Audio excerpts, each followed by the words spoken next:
রায়না ১ নম্বর ব্লকে প্রাক্তন তৃণমূল কংগ্রেস সভাপতি বামদেব মণ্ডল ধৃতের বিরুদ্ধে আগ্নেয়াস্ত্র দেখিয়ে টাকা চেয়ে হুমকি দেওয়ার অভিযোগ তুলেছেন স্থানীয় বাসিন্দারা।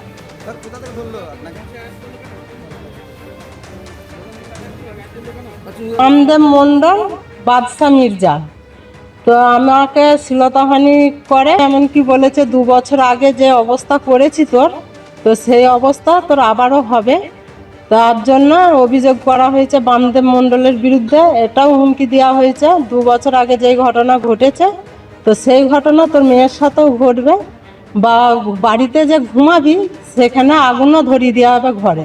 আমি এখন নিজেকে যেমন তেমন আমার মেয়েকে নিয়ে প্রচন্ড আতঙ্ক আছি। আমার কাছে 1 লাখ টাকা দাবি করে, জমানো ছিল 30,000 টাকা, বামদেব মণ্ডলের হাতে তুলে দিই। 2024-এ ভারতীয় জনতা পার্টি করি, ফ্ল্যাগ বানতে যায়, সেই কারণে ওর বলতে চায় বামদেব মণ্ডলের অভিযোগ হচ্ছে একটাই, যে আমার বিরুদ্ধে লড়ার মতো কারোর বুকের পাটা নেই, চাই যে আমার বিরুদ্ধে লড়ছে, এমনকি আমাকে তুলে নিয়ে যাওয়ার হুমকি পর্যন্ত দেখিয়েছে। তো আমি একা মার খাইনি, সোমনাথ সামু মার খেয়েছে, এমনকি আমার হাজবেন্ডকেও মেরেছে। দেখতে হবে যে বেতাজ বাদশা কি জন্য হয়েছিলেন, ত্রাস, এই যে শব্দগুলো, এই জন্যই তো অ্যারেস্ট হয়েছিল।